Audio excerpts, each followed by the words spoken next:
Assalamualaikum warahmatullahi wabarakatuh.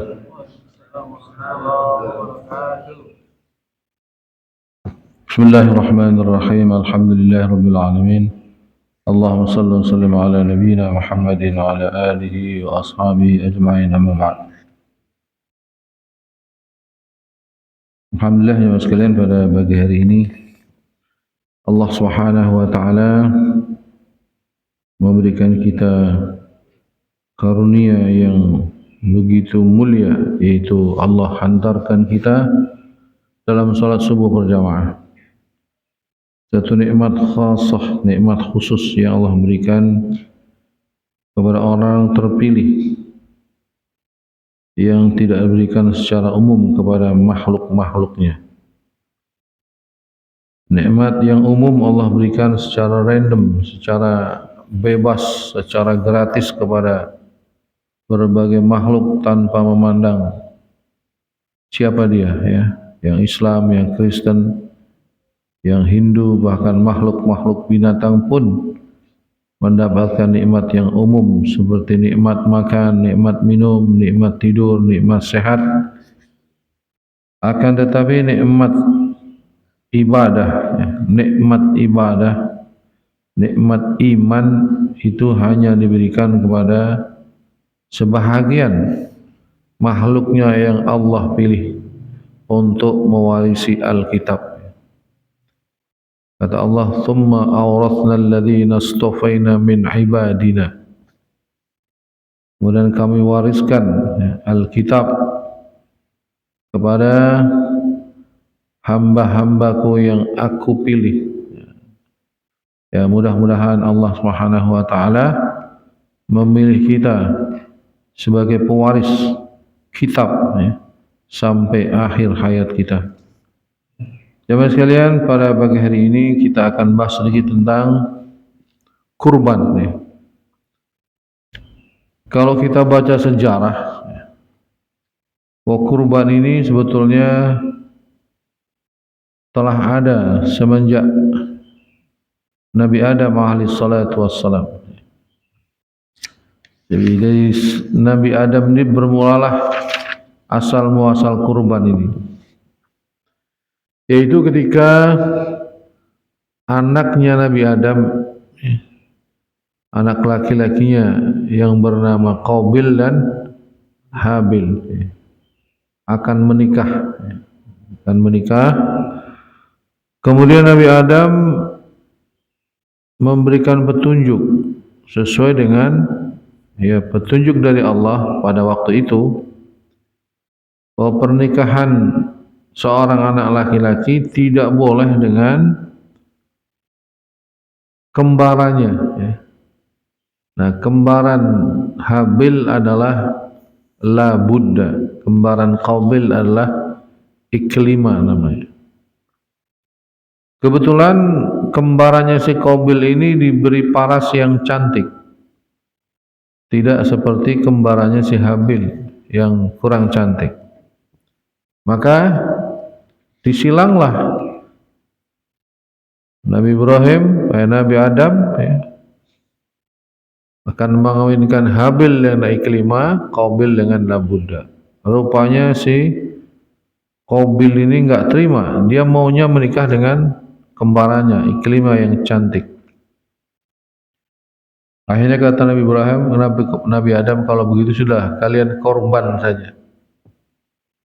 Kalian berkorban, yang korbannya diterima oleh Allah, itulah yang akan menikah dengan Iklima. Singkat cerita jemaah sekalian, Qabil ini adalah seorang petani. Dia menanam sayur, menanam berbagai macam palawija, maka kurban dia dengan sayur. Tapi sayang,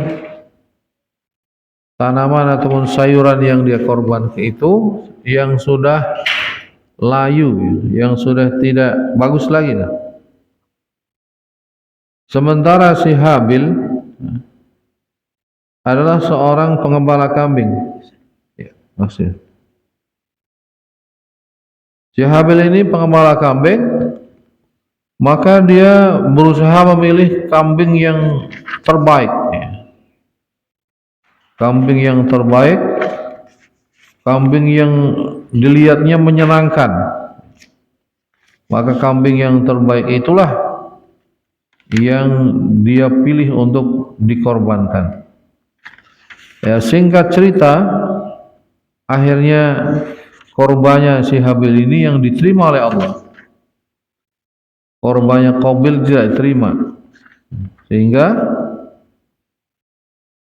akhirnya si Habil ini menikah dengan Iklimah yang cantik tadi. Rupanya si Qabil tidak terima dengan keputusan itu. Ya, istilah kata dia merasa ya ditolak, ya. Kalau bahasa orang sekarang mungkin gitu ya. Cinta ditolak, golok bertindak kira-kira ya. Jadi emosi Qabil ya tinggi. Dia tidak terima nih gara-gara Habil nih, ya. Aku nggak bisa nikah dengan Iklimah. Akhirnya setan membisikkan, ya, bisikan setan kepada Qabil ini, akhirnya Habil ini dibunuh. Adiknya ini dibunuh, lalu dia gendong, dia pikul jasad adiknya itu. Setelah pembunuhan itu dia menyesal, kenapa saya bunuh? Dia bingung mau diapain ini jasadnya, sampai akhirnya kalau dalam kisahnya kita sudah sering dengar itu, ya, akhirnya ada burung, ya. Ada burung yang berantem, satunya mati. Burung itulah yang memberikan petunjuk untuk mengubur jasad adiknya tadi. Nah, jemaah sekalian, akibat dari perbuatan si Qabil ini, ya, dalam satu hadis Rasulullah bersabda bahwa setiap pembunuhan yang terjadi di muka bumi ini, maka si Qabil itu kecipratan dosanya, karena dia yang memberikan teladan pembunuhan atau contoh pembunuhan pertama. Ini rapotnya kalau contoh buruk, ya. Kalau contoh buruk diikuti oleh orang, maka yang mengikuti itu berdosa, ya, yang diikuti juga berdosa tanpa mengurangi dosanya yang mengikuti. Begitu juga dengan contoh baik. Contoh baik juga begitu. Yang mengikuti berpahala, yang diikuti juga berpahala tanpa mengurangi pahalanya orang yang mengikuti. Makanya mas sekalian, si Qabil ini akhirnya, ya, menyesal. Inilah sejarah korban yang pertama yang terjadi dalam sejarah kemanusiaan. Korban dari kata qaruba artinya dekat, ya. Ya, ini kurban li taqarrub ilallah, ya. Kalau dalam bahasa syaraknya, ya, namanya al-udhiyah atau wadhiyatu isman lima yudbahu minal ibil wal baqar wal ghanam yawman nahri wa ayyamat tashrik taqarruban ilallahi ta'ala. Ini definisi atau ta'rif dalam fikih, ya. Udhiyah atau dhahiyah, ya, kurban itu adalah nama bagi binatang yang disembelih dari unta, kemudian sapi, kemudian kambing, ya, pada hari Yauman Nahri, hari penyembelihan, yaitu tanggal 10 Dzulhijjah. Wa ayyamat tasyrik, dan juga pada hari tasyrik, yaitu hari besoknya sampai 3 hari ke depan, 11, 12, 13. Taqarruban ilallah, karena untuk mendekatkan diri kepada Allah. Ini jemaah sekalian, kalau kita lihat kisahnya si Habil tadi, Habil itu dia berkorban dengan yang terbaik. Dia pilih yang baik, yang paling the best lah. Ini juga menjadi satu petunjuk buat kita, ya, karena pada waktu itu Qabil punyanya kambing dan kemampuannya adalah berkorban dengan kambing itu, dipilihlah kambing yang terbaik. Ini menjadi pelajaran juga buat kita, hendaknya kita berkorban juga korban yang semampu kita itu terbaik. Jangan kalau datang ke panitia kurban tanyanya yang paling murah berapa ya? Yang paling murah tipe apa gitu. Jadi korbannya yang paling murah dicari. Ya. Saya pernah apa ya? Saya menolak di pesantren itu menolak orang mau kurban. Kenapa? Karena dia korbannya dengan harga yang murah yang kita nggak bisa beli. Kambing waktu itu kalau nggak salah ya 1 juta berapa gitu. Wah nggak ada kambing segitu mah. Kalau kita kan nanti bisa malah nombok kita cari kambing segitu. Sekarang kambing itu 2,5 juta saja udah kecil Pak. Bahkan kalau di Depok mungkin 3-4 juta lah. Kalau di pesantren masih ada 2,5 juta, 3 juta, 3,5, 4 juta. Tapi ada memang sebahagian negeri yang kambingnya murah, kayak di Afrika itu kambingnya murah, atau sebagian daerah kayak di Lombok itu kambingnya murah. Jadi kalau yang begitu memang harganya kambingnya murah nggak masalah. Tapi kalau kita punya uangnya yang lebih gitu ya kalau kita beli motor kan pengen motor yang bagus tuh ya. Ya kira-kira begitulah. Kalau korban juga ya korban yang bagus. Ya. Seperti Habil tadi, dia pilih yang terbaik di antara kambing-kambing yang dia miliki. Ya Allah memilih korban dia. Jadi mas sekalian, al-udhiyah atau korban ini ya dipotongnya pada hari Yaumun Nahri, tanggal 10 Dzulhijjah. Kalau tidak ya mungkin besoknya juga bisa atau besoknya juga bisa. Hanya saja kalau di Indonesia umumnya itu tanggal 10 atau besoknya kalau kebetulan hari itu seperti hari Jumat kan waktunya sebentar tuh. Jadi korbannya dipotong hari Sabtu. Boleh-boleh saja ya. Tapi ada yang nggak mau karena kalau 2 kali kerja katanya. Udah sekalian aja hari tanggal 10-nya. Boleh-boleh saja karena ada pilihan. Yang namanya pilihan itu ya, boleh milih, ikhtiari, boleh milih. Kalau bisa memang tanggal 10-nya. Nah, jemaah sekalian, di dalam sejarah ya, setelah Nabi Adam itu kurban ini adalah satu ibadah yang merupakan napak tilas ataupun mengikuti teladan yang diberikan oleh Nabi sebelum Nabi kita Muhammad sallallahu alaihi wasallam, yaitu bapak daripada para anbiya Bani Israel dan Arab, Nabi Ibrahim alaihi salatu wassalam. Dikisahkan jemaah sekalian, Nabi Ibrahim tinggal di Kan'an, di Palestina, bersama 2 istrinya dan anaknya, yaitu Ibu Sarah dan Ibu Hajar ya. Kalau kita orang Indonesia biasanya nyebutnya Siti Sarah, Siti Hajar. Nggak tahu Siti itu artinya apa, saya juga nggak paham. Tapi menjadi nama gitu ya. Panggilan saya. Hah? Ya ke Fatimah jadi Siti Fatimah, Siti Aisyah. Orang Melayu juga Siti juga. Ada kan Pak Henry? Siti Melayu? Siti siapa Pak Henry? Banyak Siti Melayu ya.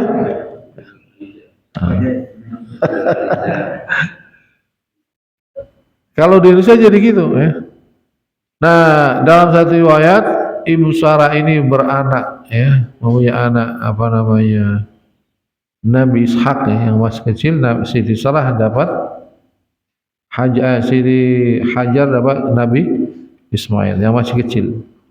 Sehingga cerita Nabi Ibrahim ini diperintahkan untuk pergi ke satu lembah ya. Lembah Bakka namanya, yaitu di Bakkatil Mubarakah, lembah yang diberkahi. Itu antara Palestina ke Mekah itu nggak tahu berapa ribu kilo gitu ya. Itu bisa dibayangkan bagaimana perjalanan 3 manusia ini, Nabi Ibrahim, Siti Hajar dan Nabi Ismail masih kecil. Segitu jauhnya jaraknya. Ya waktu itu belum ada petunjuk, belum ada rambu-rambu lalu lintas ya. Ya nggak tahu, wallah alam ya. Orang kita kalau pergi saja dari Mekah ke Mina, ke mana, Taif ini, yang hanya mungkin sejam kurang lebih ya, naik mobil itu membayangkan bagaimana dari Mekah ke Taif, di mana di situ melewati gunung-gunung, bukit-bukit yang berbatu begitu ya. Bagaimana itu Rasulullah dan Zaid bin Harithah naik turun bukit-bukit itu, apalagi ke Palestina. Tapi Nabi Ibrahim jemaah sekalian dikenal sebagai hanifan muslimah, seorang yang hatinya cenderung tulus ya, dan orang berpasrah kepada Allah, sehingga Nabi Ibrahim itu tidak pernah bertanya kenapa ya. Jadi kalau disuruh Allah sami'na wa ata'na, enggak ada. Kalau kita kan kadang-kadang nanya kenapa ya diperintah begini, Nabi Ibrahim enggak, sami'na wa ata'na, pokoknya perintah laksanakan, perintah laksanakan, kira-kira begitu. Jadi akhirnya 3 orang berangkat ke lembah ya, Tihamah, lembah Bakka nih, yang sekarang kita kenal dengan Makkatul Mukarramah. Nah jemaah sekalian, dalam satu peristiwa ketika Nabi Ibrahim dan Ibu Hajar dan Ismail ya, sudah beberapa lama di lembah itu, datanglah perintah dari Allah supaya meninggalkan anak dan istrinya di lembah itu. Itu Nabi Ibrahim mengatakan, inni askantu min dzurriyyati biwadin ghairi dzi zar'in 'inda baitikal muharram. Ya Allah, saya tinggalkan anak istriku di satu lembah yang tidak ada tanaman-tanaman, di rumahmu yang terhormat, yang suci ya. Jadi waktu itu belum ada masjid Pak. Tapi di tanah itulah nanti kelak yang akan dibangun bersama Israel, yaitu Ka'bah dan Masjidil Haram. Waktu itu hanya lembah saja, tanaman pun tidak ada. Tapi Nabi Ibrahim berdoa agar Allah memberikan rezeki kepada penduduknya yang beriman. Nah, doanya itu jemaah sekalian, kalau kita lihat sekarang ya, di Makkatul Mukarramah itu, walaupun negeri yang tidak menghasilkan buah-buahan berbagai macam, tapi di Mekah itu tersedia berbagai macam buah-buahan ya, dari pisang, jeruk, anggur, wah macam-macam lah ya. Kayaknya di sana namanya jeruk, apel itu makanan yang biasa itu. Banjir dengan buah-buahan yang mungkin dari negara lain ya. Tapi asbabnya adalah doa Nabi Ibrahim tadi ya. Nah, singkat cerita jemaah sekalian, ketika diperintahkan untuk meninggalkan 2 ya, orang ini, yaitu Hajar dan Ismail, Nabi Ibrahim bertanya kepada istrinya ya Hajar, aku akan kembali ke Palestina. Dalam kisah dalam tarikh dikisahkan Hajar ini ya, Siti Hajar ini, Ibu Hajar ini diam aja. Ya mungkin pikirannya gimana ditinggal di sini berdua ya. Tanya lagi Hajar, aku akan ke Palestina. Diam sampai 3 kali, baru Siti Hajar ini bertanya, mahadza minallah, apakah perintah ini datang dari Allah? Dijawab na'am, ya dari Allah. Baru setelah dijawab dari Allah, ini kata Siti Hajar, kalau begitu suamiku berangkatlah, tidak usah ragu, tinggalkan kami di sini. Karena begitu ada jawaban dari Allah, Hajar ini begitu yakin begitu percaya bahwasanya Allah tidak akan menyia-nyiakan mereka karena suaminya melakukan perintah Allah di atas jalan Allah, pasti Allah tidak akan menyia-nyiakan mereka. Keyakinan itu yang sungguh luar biasa, ya. Nabi Ibrahim juga keyakinannya luar biasa. Dia tidak melihat apa yang terlihat oleh matanya, ya. Musyahadatul ain, yang terlihat oleh mata, tapi dia percaya kepada apa yang ada dalam batinnya, yaitu hatinya. Dia yakin Allah Maha Pelindung. Kalau yang dilihat mata, dengan mata, mungkin Nabi Ibrahim ini, kalau anggaplah kita, ya, yang sangat-sangat, ya, terpengaruh oleh penglihatan mata, bagaimana bisa meninggalkan anak istri di lembah yang tidak ada apa-apa, gitu. Tidak ada pohon, tidak ada rumah, tidak ada saudara, nggak ada manusia lain. Kalau secara penglihatan mata tentu sangat tidak mungkin saya meninggalkan dua orang ini. Ya, kita pun kayaknya kalau di dalam suasana itu nggak bisa melakukan apa yang dilakukan oleh Nabi Ibrahim. Tapi penglihatan Nabi Ibrahim, ya, tidak dengan mata kepalanya, tapi dengan hatinya. Keyakinannya melebihi apa yang dilihat oleh matanya. Itulah iman Nabi Ibrahim yang luar biasa. Hebatnya lagi istrinya pun seperti itu. Nggak bisa dibayangkan kalau istri-istri kita misalnya mau ditinggal begitu, waduh, ya, kayaknya ngelendot, nggak mau bakalan lepas tangan itu, ya. Orang kadang kita misalnya mau tinggal, ya ada orang lain itu aja udah berat kayaknya, apalagi ini di padang pasir yang tidak ada siapa-siapa. Dikisahkan Nabi Ibrahim yang meninggalkan mereka. Iya, karena logistik yang terbatas, akhirnya habislah makanan minuman, ya. Ya, secara manusiawi timbul rasa lapar, rasa haus. Terutama si kecil Ismail. Dia menangis, dia mau minum, ya. Dikisahkan di situ Siti Hajar sebagai ibu dengan naluri keibuannya,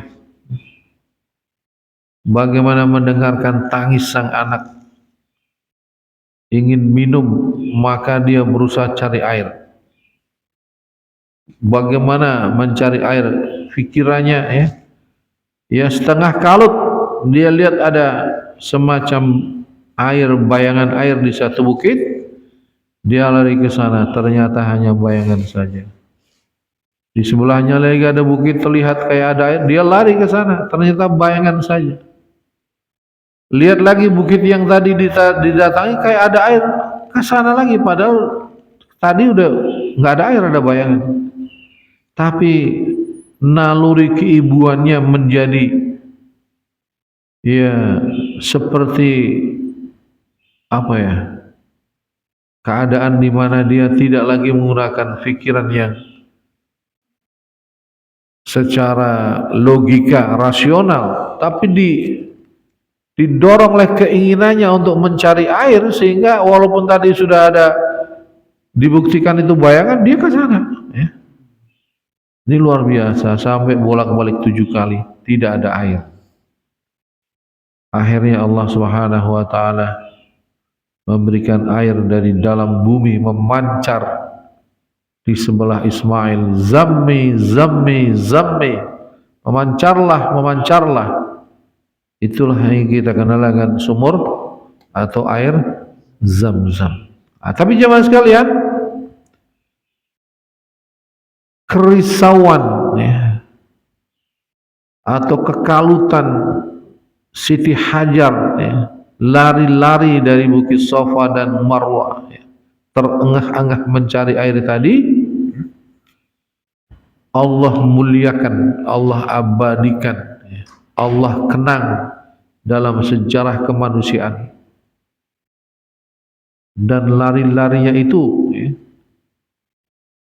dijadikanlah manasik haji, dikenang sepanjang zaman, diikuti oleh bermiliar-miliar manusia.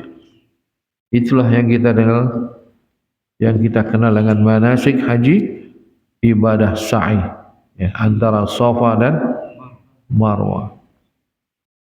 Nah, jemaah sekalian, ini satu ibrah buat kita betapa kerisauan seorang ibu, ya. Pengorbanan seorang ibu ketika merawat anak yang masih kecil, memperhatikan anak yang masih kecil dengan ketulusan dan keikhlasannya, sungguh sangat mulia, sungguh sangat dihargai oleh Allah, sampai dijadikan satu ibadah. Nah, jemaah sekalian, Siti Hajar, ya, kebetulan memang ibu seorang nabi, calon nabi, ya, istri seorang nabi, sehingga pengorbanannya dicatat. Akan tetapi ibu kita sesungguhnya juga berkorban, tapi karena bukan, ya, ibu seorang nabi, dicatat juga oleh para malaikat, ya, dan harusnya menjadi catatan kita sebagai anaknya, bahwa ibu dulu ketika kita masih kecil juga banyak pengorbanannya, ya. Apalagi kita yang sudah menikah, lihat istri kita gitu, atau udah jadi ibu sendiri, ibu-ibu yang saya jadi ibu, itu bisa juga merasakan betapa ibu kita dulu melakukan banyak pengorbanan, ya, untuk merawat kita masih kecil dulu. Betapa dulu ibu, ya, bagaimana dia memandikan, ya, membersihkan kita, menjaga kita, ya, apalagi waktu sakit, ya. Dia nggak bisa tidur, dia ingin anaknya sembuh, ya. Atau mungkin yang masa kecil kita dulu mungkin ada kekurangan ekonomi, ibu harus ke sana kemari cari hutang. Begitu juga dengan bapak, ya. Maka peristiwa masa kecil ini, ya, dikenang dalam sejarah Ibu Hajar ini, ya. Bahkan Quran mengajarkan kepada kita, wa qur rabbirhamhuma kama rabbayani shaghira. Katakanlah atau berdoalah, ya Allah, sayangilah ibu dan bapak sebagaimana mereka merawat kami pada waktu kecil. Nah, jangan sekalian, kenapa kecil, ya? Karena kalau masih kecil itu orang masih ikhlas, Pak. Bayi itu nggak bisa dibedakan, ya. Kalau udah gede, ya, anak udah gede tuh, ada yang jadi direktur PT, ada yang jadi pedagang kelontong. Kadang-kadang orang tua suka agak, bisa aja agak diskriminatif gitu, ya. Yang mungkin yang direktur PT lebih disayang karena kalau pulang kasih duitnya lebih, Pak, misalnya, ya. Tapi kalau kecil enggak, anak kecil mah bayi, dia orang tua semuanya bayi disayang, ya. Enggak dibeda-bedakan, ya. Ya, cuma sekarang-sekarang aja ada bayi sampai dibuang, bayi sampai ya itu kan, ya, lain kasus, ya. Tapi secara naluriah seorang ibu, ya, dia berusaha menyelamatkan bayinya. Nah, jemaah sekalian, kalau Ibu Hajar dikenang dalam ibadah sa'i, maka harusnya kita sebagai anak juga mengenang pengorbanan ibu kita, pengorbanan orang tua kita pada dulu kita masih kecil. Bukan main mereka melakukan, ya, pengorbanan itu. Hanya saja faktanya, jemaah sekalian, tidak sedikit anak-anak yang melupakan masa kecilnya. Setelah dewasa, setelah dia bisa mandiri, cari uang sendiri, punya kesibukan sendiri, punya keluarga sendiri, ya, kadang-kadang dia lupa dengan masa kecil itu. Akhirnya tadi, ya, tidak sedikit ibu-ibu yang merana, bapak-bapak yang merana, anak-anaknya setelah dewasa semakin lupa dengan mereka. Ini satu fakta, Pak, ya. Nah, singkat cerita jemaah sekalian, Nabi Ibrahim ini pergi ke Palestina, ya. dengan keluarga satu lagi. Nabi Ismail kecil dengan Ibu Hajar ini hidup di situ. Ada air Zam-Zam kan. Air ini satu sumber kehidupan. Apalagi di padang pasir. Maka mereka hiduplah di situ. Dengan air itulah tanaman-tanaman mulai tumbuh, sayuran-sayuran. Kemudian ada sebagian orang nomaden yang tinggal jauh dari daerah itu, dia lihat ada burung lari ke arah lembah, Bakka itu. Orang melihat, oh ini kalau burung lari ke sana berarti di sana ada sumber air. Maka mereka mengikuti arah burung itu, ketemulah dengan dua orang ini. Nah, inilah komunitas, membentuk komunitas. Kalau dalam sejarah disebut suku Jurhum, yang menemani Ibu Hajar dan Ismail. Singkat cerita jamaah sekalian, setelah lama Ismail tumbuh sebagai anak yang ABG, akil balik gitu. Maka Ibrahim alaihissalam hidup kembali dengan Hajar ini dan Ismail. Ya, kalau kita bayangkan hari ini memang susah dengan membayangkan masa yang lalu.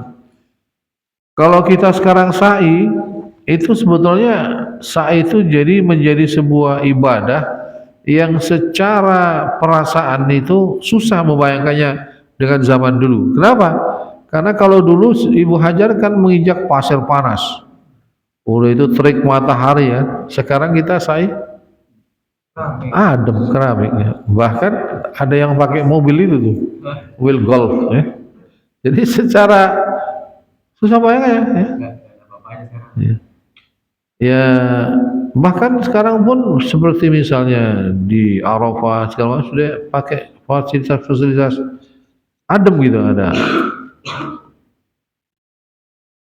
Memang kadang-kadang repot ya Mas, kalau diberi fasilitas maksudnya biar orang itu nyaman beribadah tapi di sisi lain kehilangan apa? Kehilangan apa istilahnya Pak ya? Esensi itu jadi kurang terasa gitu ya. Kurang terasa. Ada orang istilahnya umrah atau haji bayar mahal misalnya. Akhirnya hotelnya mewah, jadi malas turun.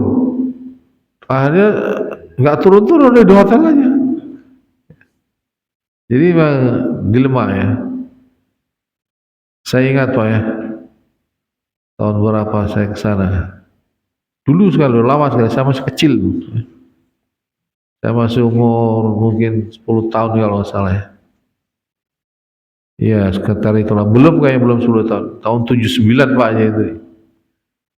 Itu saya pertama kali ke Tanah Suci diajak oleh orang tua itu.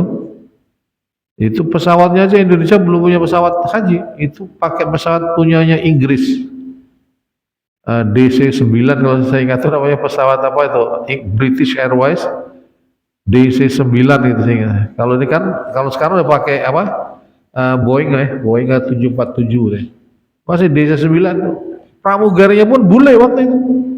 Pramugarinya itu masih ratusan ribu, biaya haji itu masih ratusan ribu, belum sampai sejuta, belum.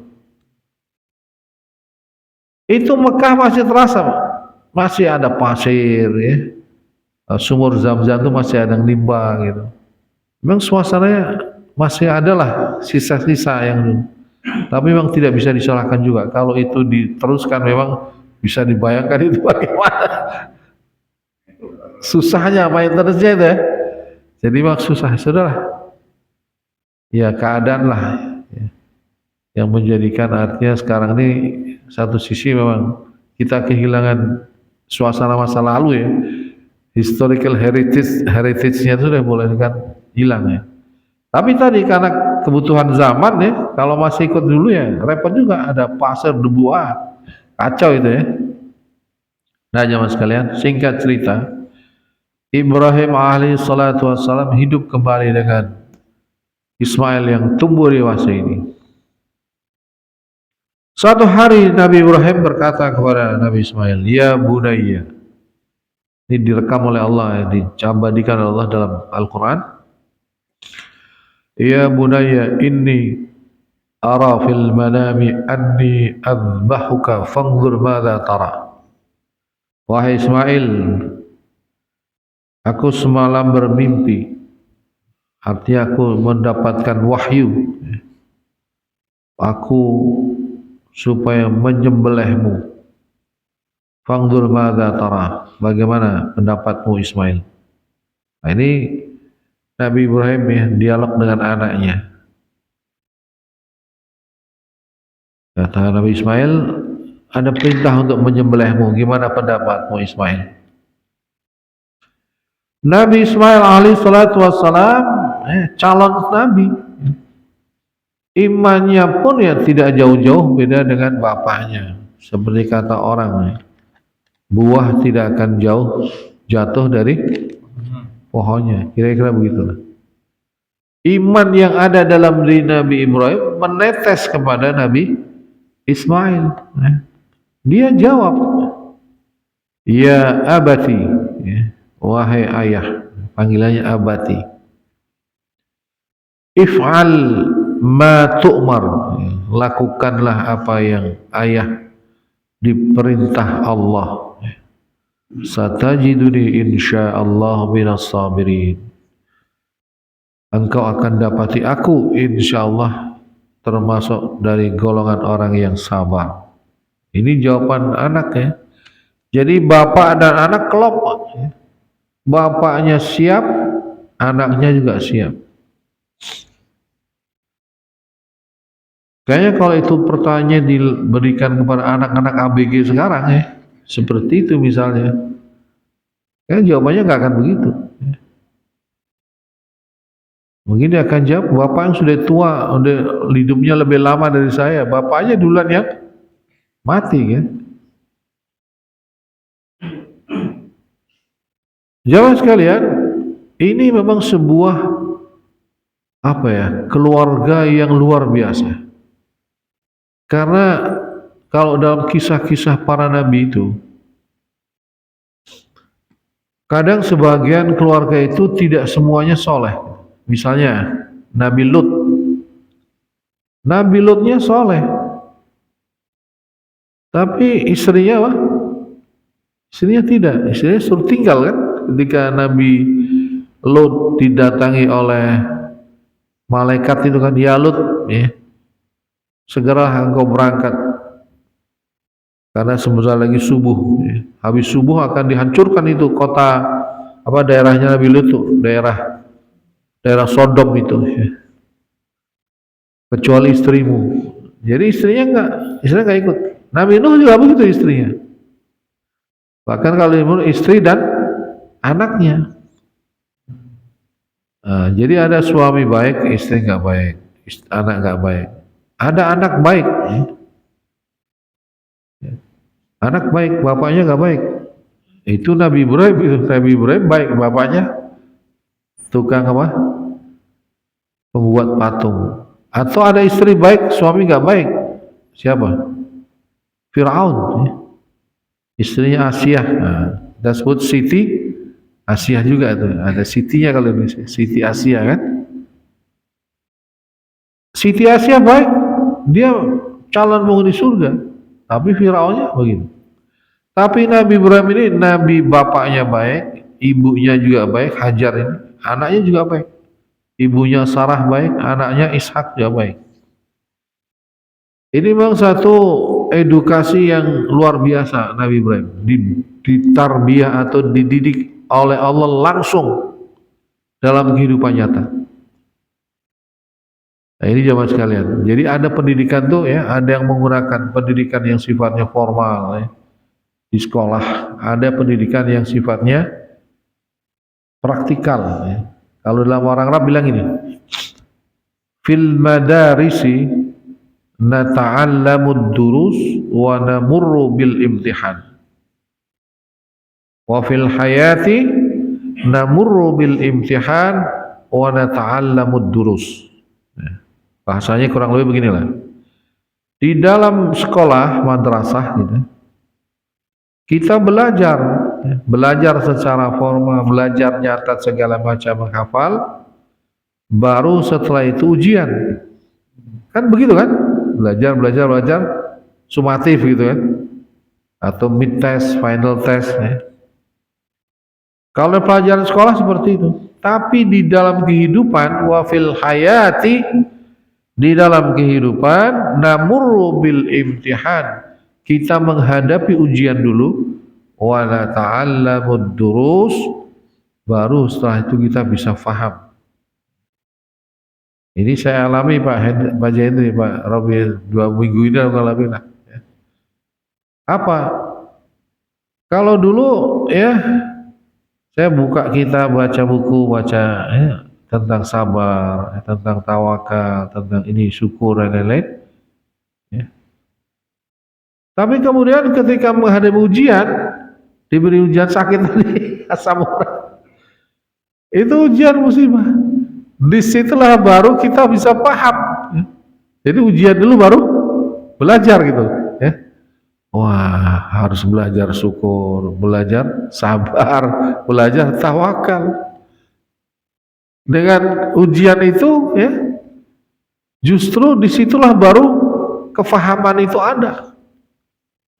Makanya orang kalau belum diuji belum tentu paham, ya, belum tentu paham dan apa yang ya dipelajari itu. Ya. Kenapa Allah itu menguji para sahabat? Sahabat-sahabat ujiannya luar biasa. Ya. Kalau dalam surah Al-Baqarah dikatakan itu kan, wazulzilu, mereka diguncang dengan ujian. Sampai mereka bilang, mata nasrullah, kapan datang pertolongan Allah. Tapi jamaah sekalian, dengan ujian itu, kadang-kala Allah memberikan kita satu jalan untuk pulang. Ya. Artinya pulang kembali kepada Allah, ingat Allah. Ya. Tidak sedikit orang-orang yang tadinya ketika sehat, ya, ketika sedang diberi kenikmatan yang luar biasa, dia lupa kemana-mana, pokoknya gak ingat Allah lah. Ya. Tapi begitu dikasih sakit, baru dia terpikir untuk pulang kepada Allah. Baru dia terpikir untuk berdoa, terpikir untuk taubat, terpikir untuk... kadang-kadang seperti itu. Bahwa kalau di sekolah, kita belajar pelajaran baru ujian. Tapi kalau dalam kehidupan, ya, kita diuji dulu baru kita belajar. Ya. Ya tadi, belajar sabar, belajar tawakal, belajar bersyukur. Makanya jemaah sekalian, adanya ujian itu kadangkala Allah berikan kepada kita untuk mengingatkan betapa nikmat Allah yang diberikan itu luar biasa. Jadi kata Nabi itu kan dalam tubuh manusia ada 300-an sulama, 300-an apa namanya itu joint, 300 sendi, gini-gini ya Pak ya, yang gini kan ada ankle-nya, ada sendinya ya, itu ada 300-an Pak, nggak tahu sudah diselidiki oleh para dokter itu. Wah, ketika dalam keadaan normal, kita normal itu sendi-sendi gini kan biasa aja. Orang bisa, ya nggak begitu kita nggak begitu kita rasakan sebagai nikmat yang luar biasa gitu.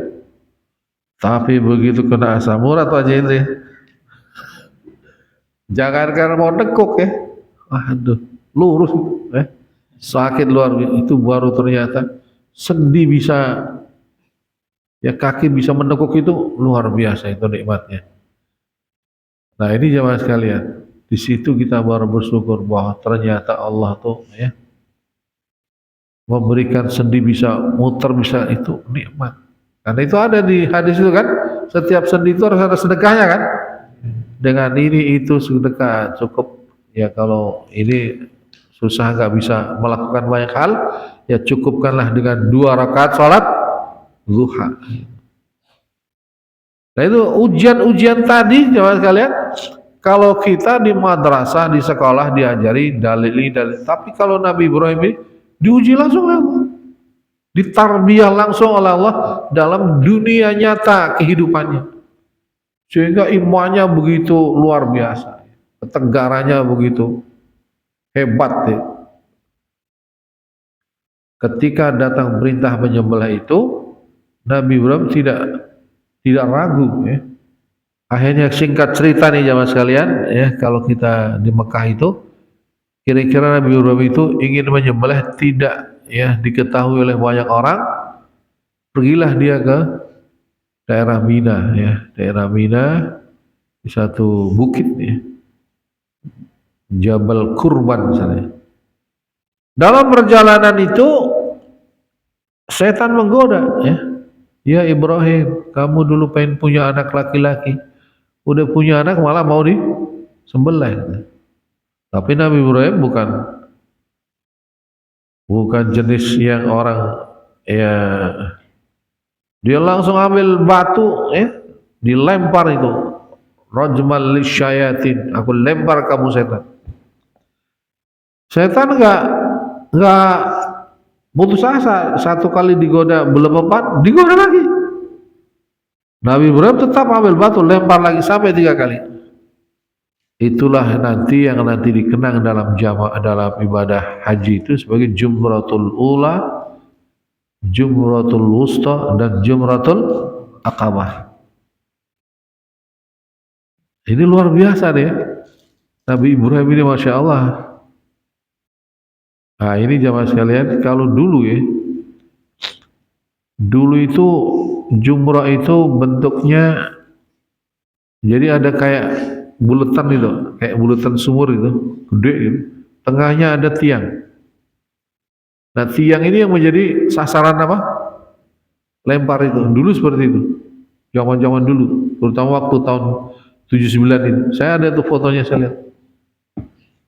Tapi kalau sekarang aman, kalau sekarang kan udah tembok ya. Kalau dulu agak riskan itu. Karena itu dikiranya itu tiang itu setan, jadi orang kadang melempar itu dengan tenaga penuh, bukan kena tiang itu, langsung ke sana kena orangnya sebelah sana. Padahal itu kan simbol saja. Tapi dulu luar biasa, banyak terjadi kecelakaan di situ ya, karena terinjak-injak. Kalau jatuh di situ sudah wassalam. Ya dengan peristiwa-peristiwa itu akhirnya lah mungkin pemerintah Saudi mencari jalan yang kira-kira aman, ya.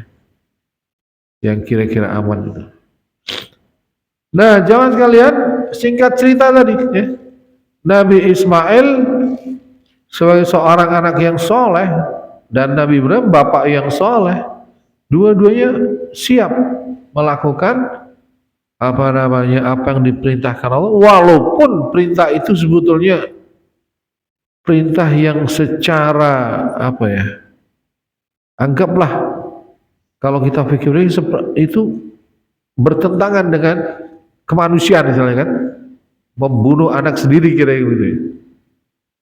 Tapi ini juga nanti pada zaman Musa juga ada itu, faktul anfusakum ada itu. Akan tetapi ya mas sekalian, karena ketaatannya kepada Allah, Nabi Ibrahim tidak berpikir seperti itu. Pokoknya yang Allah perintahkan sami'na wa ata'na. Dia tidak berpikir nanti gimana enggak. Inilah Nabi Ibrahim alaihissalatu wassalam, sampailah di Jabal Kurban itu ya, dan Nabi Ismail siap dengan leher yang sudah ada di bantalan ya, telenan lah kurang lebih terbaring ya. Dan Nabi Ibrahim siap dengan pisaunya yang tajam ya.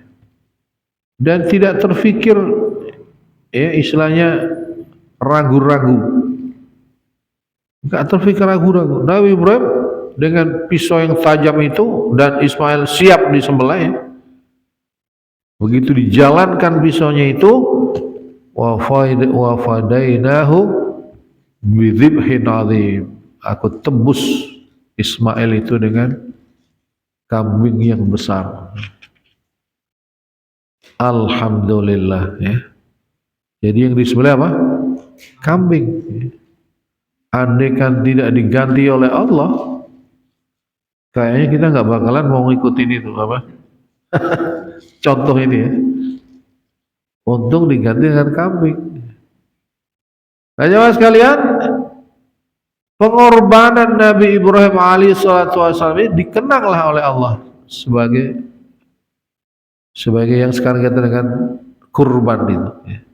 Tapi kita alhamdulillah diringankan oleh Allah, kurbannya kambing, bukan anaknya. Andaikan ya terjadinya itu betul-betul terjadi Ismail yang disembelih, wallahu alam. Tapi Allah sudah mengukur, iman Nabi Ibrahim dan iman kita ini jauh berbeda. Maka Allah sudah berikan satu syariat yang tidak memberatkan atau syariat yang bisa dipikul oleh manusia. Kalau bahasa Qur'annya itu la yukallifullahu nafsan illa wus'aha. Allah tidak akan membebani satu beban kepada jiwa, kepada manusia, kecuali manusia itu bisa memikulnya. Jadi beban syariat, beban hukum agama itu tidak ada satupun hukum syariat yang tidak bisa dipikul oleh manusia. Allah sudah mengukur itu. Ayat ini berkaitan dengan hukum syara, ya kadang juga berkaitan dengan musibah ya.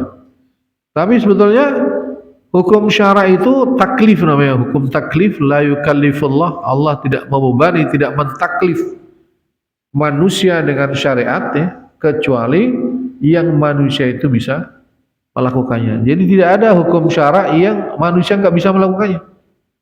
Pasti bisa melakukan. Karena Allah yang menciptakan manusia, Allah pula yang mengetahui kadar kemampuan manusia.